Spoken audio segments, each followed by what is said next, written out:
Selamat datang di ruang wawancara kita kali ini. Sebelum kita mendalami pandangan dan pengalaman narasumber, mari kita luangkan sejenak untuk memahami fondasi penting dalam dunia pendidikan Indonesia, yaitu hak dan kewajiban. Topik ini bukan sekedar hafalan pasal demi pasal, melainkan nafas dari setiap proses belajar mengajar yang adil, bermartabat, dan berkeadilan. Dalam Undang-Undang Dasar 1945, Pasal 31 sudah ditegaskan bahwa setiap warga negara berhak mendapatkan pendidikan. Bukan hanya hak, negara pun berkewajiban membiayai pendidikan dasar dan memajukan ilmu pengetahuan dan teknologi. Kemudian, Undang-Undang Nomor 20 Tahun 2003 tentang Sistem Pendidikan Nasional atau Sisdiknas memperjelas lagi bahwa hak dan kewajiban itu melekat pada semua elemen, yaitu peserta didik, pendidik, tenaga kependidikan, orang tua, masyarakat, dan tentu saja pemerintah. Mari kita mulai dari hak peserta didik.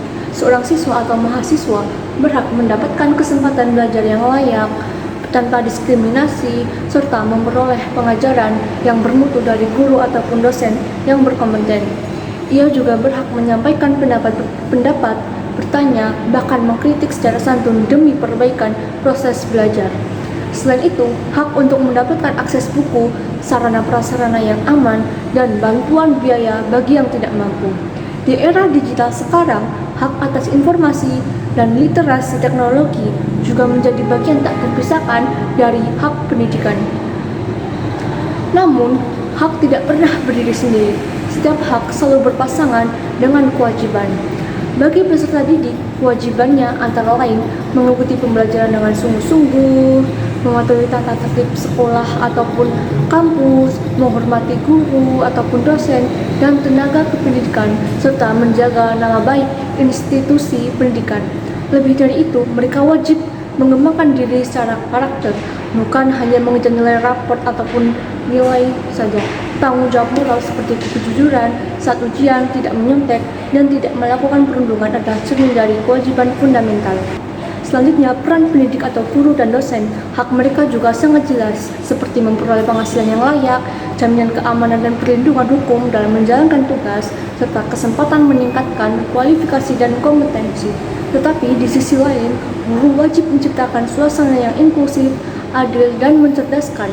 Mereka berkewajiban mulai secara objektif, tidak membeda-bedakan siswa, serta terus belajar agar metodologi pengajaran tetap relevan dengan zaman. Guru juga wajib melindungi peserta didik dari kekerasan fisik, verbal, dan psikis. Ini sering luput dari perhatian, padahal sangat krusial. Tidak kalah penting adalah hak dan kewajiban orang tua serta masyarakat. Orang tua berhak mendapatkan informasi perkembangan pendidikan anak, ikut serta dalam komite sekolah, dan memberikan masukan terhadap kebijakan satuan pendidikan. Namun, orang tua wajib mendukung proses belajar anak di rumah, menyediakan kebutuhan dasar, serta memberi motivasi. Masyarakat pun berhak untuk turut mengawasi jalannya pendidikan di lingkungannya. Sebaliknya, masyarakat wajib ikut menciptakan lingkungan yang kondusif, aman, dan mendukung kegiatan belajar. Misalnya, tidak mendirikan warung rokok di dekat gerbang sekolah atau tidak membiarkan anak-anak usia sekolah bekerja pada jam belajar. Lalu bagaimana dengan pemerintah, baik pusat maupun daerah? Hak pemerintah adalah menentukan standar nasional pendidikan, mengelola sistem dan evaluasi, serta mendapat data akurat dari sekolah. Namun, kewajiban pemerintah jauh lebih berat, menyediakan anggaran pendidikan minimal 20% dari APBN dan APBD, menjamin pemerataan akses hingga pelosok, memberikan pelatihan guru secara berkelanjutan, serta membangun sarana yang aman dari bencana dan nyaman untuk semua. Pemerintah juga berkewajiban menegakkan aturan agar praktik-praktik komersialisasi pendidikan yang memberatkan masyarakat miskin tidak terjadi. Perlu kita sadari, selama ini sering terjadi ketimpangan antara hak yang dituntut dan kewajiban yang diabaikan. Ada siswa yang menuntut fasilitas mewah, tapi malas belajar. Ada juga guru yang menginginkan gaji tinggi, namun tidak memperbarui metode ajar. Ada orang tua yang sibuk menuntut sekolah, tetapi lupa mendampingi anaknya. Ada pemerintah yang sudah mengalokasikan dana besar, tapi birokrasi dan kebocoran anggaran masih terjadi. Padahal harmoni pendidikan hanya akan tercapai jika setiap pihak menjalankan kewajiban terlebih dahulu, bukan hanya menagih hak. Oleh karena itu, dalam sesi wawancara kita kali ini, kita akan menggali lebih jauh bagaimana pandangan dan pengalaman narasumber terkait implementasi hak dan kewajiban tersebut di lapangan. Apakah sudah berjalan seimbang? Apa saja hambatan yang muncul dan langkah konkret apa yang bisa kita lakukan bersama sebagai satu ekosistem pendidikan? Mari kita simak dengan pikiran terbuka. Selamat menyaksikan. Oke, jadi wawancara kali ini kita kedatangan narasumber. Boleh memperkenalkan diri? Ya, baik, terima kasih ya Kak atas kesempatan yang diberikan. Mungkin aku memperkenalkan diriku dulu sebagai mungkin objek atau target wawancara di tugasnya Kakak kali ini. Mungkin izin mengenalkan diri, nama aku itu Akdan Hanif Pratama. Bisa dipanggil Hanif biar lebih akrab teman-teman. Dan fun fact, aku itu mahasiswa juga, mahasiswa UNY. Lebih jelasnya aku ada di Fakultas Ilmu Pendidikan dan di prodiku yaitu Kebijakan Pendidikan yang menaungi atau kita belajar tentang analisis tentang kurikulum. Jadi kita itu akan menganalisis kurikulum yang ada di Indonesia kayak gitu. Wah, menarik sekali ya. Kalau boleh tahu semester berapa nih Kak? Kalau dari aku sendiri sekarang aku masih semester 2 sama kayaknya juga masih maba gitu. Ya, nggak apa-apa. Tadi kan udah memperkenalkan diri kan Kak. Kakaknya di prodi Kebijakan Pendidikan. Nah, dari sudut pandang Kakak sendiri sebagai mahasiswa Kebijakan Pendidikan nih, sebagaimana pemahaman Kakak ini tentang hak dan kewajiban dalam konteks pendidikan di Indonesia ini? Mungkin kalau kita membahas tentang konteks hak sama kewajiban sendiri, yang perlu kita ketahui sendiri itu dasarnya dulu. Apa itu pengertian hak dan kewajiban? Menurut pengertian yang saya pelajari sendiri itu hak itu adalah sesuatu yang memang sudah seharusnya kita dapatkan dan itu sudah sesuai dengan porsinya. Dan kewajiban sendiri itu adalah sesuatu yang kita kalau ingin mendapatkannya itu kita harus berusaha kayak gitu. Nah mungkin untuk hak sendiri, hak pendidikan terutama yaitu adalah mungkin seluruh cangkupan atau hal-hal yang mengenai terkait pendidikan seperti fasilitas atau yang lainnya itu yang memang harus disediakan oleh pemerintah dan didapatkan kita sebagai seorang mahasiswa yang targetnya yang dalam masuk dunia pendidikan juga. Sedangkan untuk kewajiban pendidikan yaitu adalah hak-hak yang harus dipenuhi pemerintah dan juga kita sebagai seorang pelajar atau pendidik itu yang harus kita laksanakan agar mendapatkannya. Kayak pemerintah itu menyediakan APBN anggaran untuk pendidikan dan kita mengikuti pendidikannya sendiri dengan serius kayak gitu.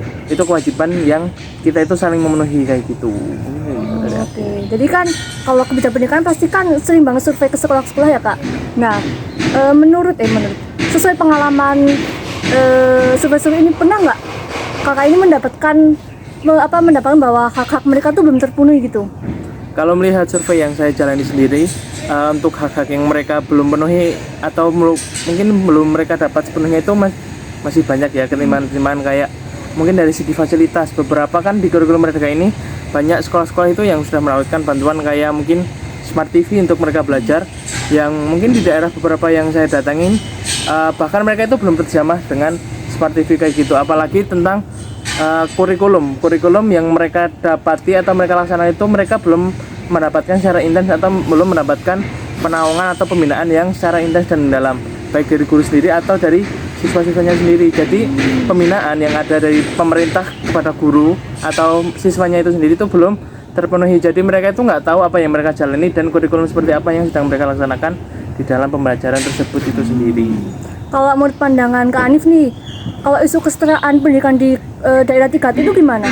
Nah, kalau melihat dari isu pendidikan di 3T sendiri, kesetaraannya yang dari kota-kota itu memang mungkin bisa dibilang itu ketimbangan ya.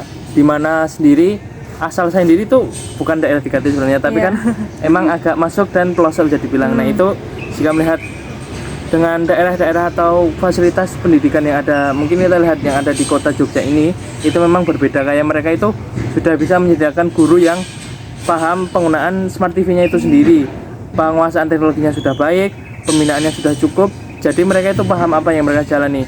Sedangkan di daerah saya itu bahkan beberapa guru itu, mohon maaf, mereka tidak bisa atau mengoperasikan teknologi yang didapatkan dari pemerintah. Jadi kebermanfaatannya itu masih dipertanyakan. Nah, sedangkan dari dua ini aspek berarti tidak penuhi keinginan kurikulum yang mencerdaskan anak bangsanya itu sendiri. Kayak gitu. Terus nih sebagai mahasiswa ya Kak, yang kuliah di UN nih, pernah nggak kayak hak-haknya tuh belum terpenuhi? Ini individual ya?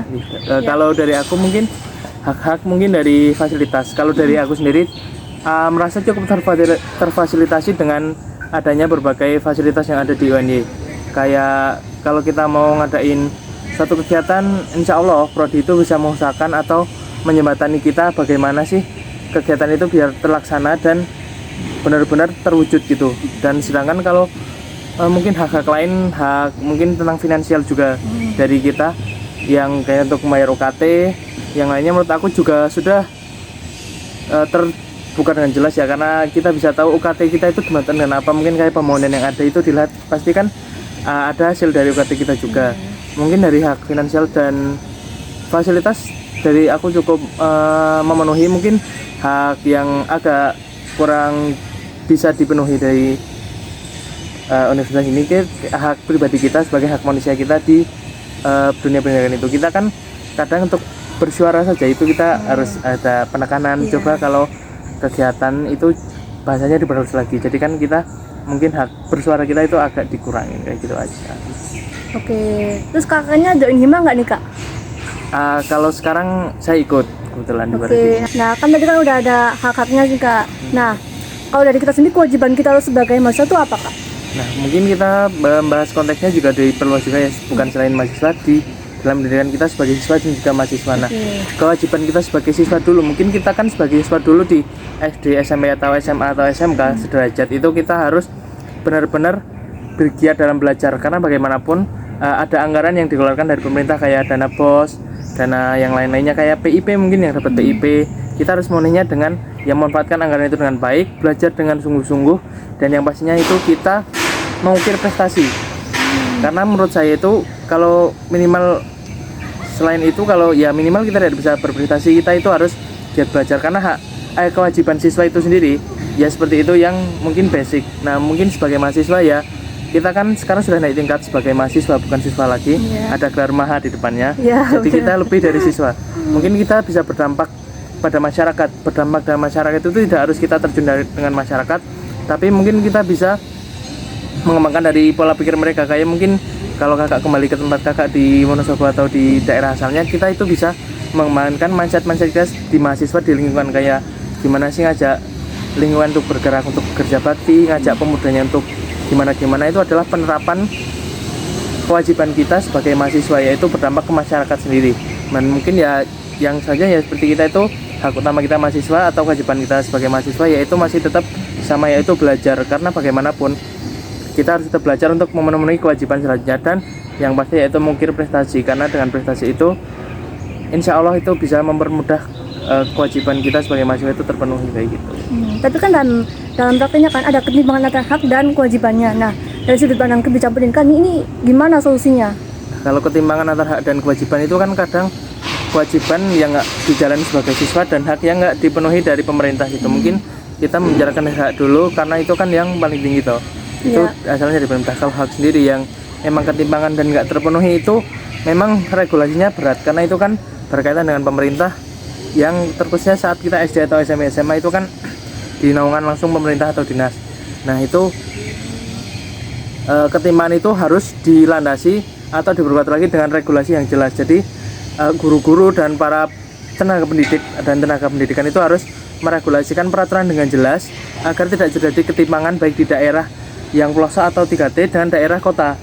Dan untuk kita sendiri di saat kuliah itu kan regulasinya per kampus, per universitas sendiri. Nah, untuk dari aku sendiri regulasi biar jelas itu adalah keterbukaan komunikasi antara mahasiswa dengan dosen itu sendiri, karena bagaimanapun mahasiswa yang sekarang itu sudah beda dengan siswa-siswa yang mereka harus tunduk, harus patuh dengan aturan. Kita harus lebih kritis dan mengkritisi setiap aturan yang ada. Jadi komunikasi itu bisa mengurangi regulasi atau ketimpangan hak dan kewajiban yang ada di antara mahasiswa dan kampus. Kalau dari aku kayak gitu.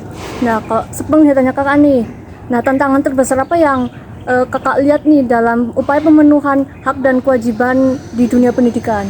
Kalau tantangan mungkin dari upaya pemenuhan hak dan kewajiban di dunia pendidikan Indonesia gitu kan. Tantangan yang berarti yaitu ya emang yang pertama dari pemenuhan hak sendiri, yaitu mungkin pemerintahnya yang belum amanah sendiri, kayak mereka itu menggelontorkan dana untuk BOS itu seberapa dan penggunaannya itu apa itu belum jelas, karena mereka itu kadang menggelontorkan mereka pangkas bahkan di pihak mungkin di kampus juga ada kayak gitu toh, regulasi-regulasi yang dipangkas itu. Nah, yang selanjutnya itu tentang tantangan itu transparansi, baik dari pihak guru pendidik atau dengan pihak tenaga pendidik generasinya sendiri, karena mereka itu biasanya saling menutupi kayak mungkin dari hasil pengamatan sendiri. Kalau mau observ kita terus saya di negeri itu membahas tentang dana BOS itu mereka tidak bisa, karena menurut mereka itu hal yang tidak bisa transparansikan. Berarti tertutup banget gitu ya? Iya, padahal kan dalam dunia pendidikan dana itu juga harus yang diungkapkan, karena bagaimanapun penggunaan dana itu kan harus jelas, nggak bisa kita semena-mena beli ini beli itu tapi kita nggak ada atau bukti yang jelas itu toh. Berarti kalau survei nih, berarti kalau misalnya kakak minta transparansi dana BOS, berarti sebagai mereka tuh nggak bisa memberikan gitu ya? Betul, karena menurut aku, karena hal BOS itu menurut mereka itu krusial, menurut mereka ternyata krusial, apalagi itu kan kerjasama dengan pemerintah dan keterkaitan itu pemimpin sekolah dan pemimpin dinas itu mesti mereka ada ngkalikon atau ya kayak kerjasama yang di belakang itu. Nah, kerjasama itu mungkin mereka takut terbongkar atau gimana, padahal menurut aku transparansi dana yang jelas itu bisa membantu regulasi atau pemenuhan hak dan kewajiban yang ada. Jadi nggak akan ada itu ketimpangan hak dan kewajiban dalam dunia pendidikan itu sendiri. Oke. Ini pertanyaan terakhir nih kak. Boleh. Nah, dari semua pengalaman dan pengetahuan kakak nih selama kuliah di Prodi Kebijakan Pendidikan nih, hal apa yang paling mengubah cara pandang kakak ini tentang hak dan kewajiban dalam pendidikan? Kalau yang mungkin pengalaman yang benar-benar mengubah aku tentang hak dan kewajiban, yaitu mungkin dari aku sendiri hak yang banyak belum dipenuhi atau didapatkan oleh sekolah-sekolah tertinggal, sekolah-sekolah pelosok itu. Mereka itu karena belum mendapat pembinaan yang tepat, jadi mereka itu benar-benar tertinggal. Pandangan aku yaitu pemerintah itu aku harap bisa melebih pembinaannya itu lebih gencar, lebih menyeluruh, lebih merata agar tidak terjadi ketimpangan, karena ya yang seperti kita tahu tujuan negara atau cita-cita bangsa itu mencerdaskan kehidupan bangsa. Jadi dengan tujuan seperti itu regulasi harus jelas, dan menurut aku tentang kewajiban sendiri mungkin pandangan yang berubah yaitu ya emang banyaknya juga siswa atau mahasiswa itu yang benar menjalankan kewajibannya dengan baik. Mereka masih nggak mau belajar dan males-malesan, bahkan dari belajar yang hak dasar aja mereka nggak penuhi, apalagi hak selanjutnya yaitu tentang berprestasi, itu bakal susah juga buat mereka. Dan yang pasti nggak ditutup atau tidak dipungkiri kewajiban dari pemerintah sendiri, mereka juga masih tertutup tentang regulasi, tentang transparansi dana. Jadi menurut aku yang merubah itu aku harap seluruh jajaran pendidik, tenaga pendidik dan kita sebagai peserta didik benar-benar bisa menyadari apa itu hak pendidikan yang berdasar dan kewajiban pendidikan yang dasar, agar kita tuh sama-sama memenuhi dan membangun kerjasama atau mungkin membangun tujuan bangsa yang benar-benar terwujud, yaitu mencerdaskan kehidupan bangsa itu sendiri. Kalau dari aku. Oke, mungkin cukup di sini ya kak untuk wawancaranya. Sekali lagi saya ucapkan terima kasih atas ketersediaan kakaknya untuk menjawab beberapa pertanyaan dari saya dan juga pengalaman yang udah diberikan. Semoga kedepannya kita sebagai mahasiswa juga dapat berubah agar bisa memenuhi kewajiban kita ataupun berhak kita. Sama-sama, terima kasih juga atas kesempatan kakaknya untuk mewawancara saya. Saya kan juga bisa sharing-sharing ilmu atau pengetahuan terkait dunia pendidikan yang mungkin memang masih awam untuk beberapa, dan saya juga bukan sebagai ahli, sebagai mahasiswa bisa memberikan gambaran yang jelas gimana ada ketimpangan dan kurangnya pemenuhan hak dan kewajiban yang mungkin setelah video ini diupload atau gimana kita bisa sadar tentang hak dan kewajiban kita, biar kalau mungkin pihak atas sendiri belum bisa memenuhi, kita sebagai pihak yang bawah itu bisa memenuhi, karena keberjalannya suatu pendidikan atau suatu kebijakan itu akan berjalan dengan selaras apabila seorang pelopor itu berhasil menggerakkannya. Kalau dari itu. Oke, terima kasih banget ya kak. Sama. Setelah menyelesaikan sesi wawancara mengenai hak dan kewajiban dalam sistem pendidikan kita, sebagai pewawancara awalnya saya hanya ingin menggali pendapatnya tentang hak dan kewajiban. Tapi di tengah wawancara saya sadar pertanyaan-pertanyaan itu sebenarnya juga untuk diri saya sendiri. Dari wawancara tadi, satu hal yang jelas, ketimpangan antara hak dan kewajiban masih besar di dunia pendidikan. Ada yang menuntut fasilitas lengkap tapi malas berkuliah, ada juga yang rajin belajar tapi haknya tidak terpenuhi, seperti layanan akademik lambat atau akses yang tidak merata. Narasumber saya juga bilang bahwa kelompok rentan disabilitas miskin ekstrim daerah 3T paling sering kehilangan haknya. Sementara itu, banyak mahasiswa justru abai pada kewajiban dasarnya, hadir tepat waktu, menghormati aturan, menjaga fasilitas. Sebagai pewawancara, saya tidak mau hanya bertanya, saya juga mau bergerak. Setidaknya ada 3 peran sederhana yang bisa dilakukan oleh mahasiswa, yaitu 1. memantau dan menyuarakan, seperti mencatat kebijakan kampus yang tidak adil, lalu sampaikan secara data, bukan emosi. Lalu menjalankan kewajiban dengan sadar. Sebelum menuntut hak, pastikan kita sudah memenuhi tanggung jawab, seperti belajar, tertib, dan berkontribusi. Lalu yang terakhir adalah menjalankan jembatan. Bantu teman atau masyarakat sekitar yang haknya belum terpenuhi, misal dengan les gratis atau pendampingan. Saya juga belajar bahwa kesenjangan tidak datang dari aturan semata, tapi dari budaya saling mengingatkan. Tantangan terbesar adalah birokrasi dan budaya pasif. Banyak yang hanya mengeluh di media sosial tanpa tindakan nyata, tapi dari wawancara ini saya optimis.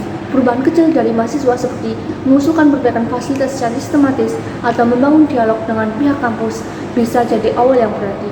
Wawancara ini mengingatkan saya menjadi mahasiswa bukan hanya tentang menuntut, tapi juga tentang memberi. Hak dan kewajiban adalah dua napas dalam satu tubuh pendidikan. Mari kita mulai dari diri kita sendiri.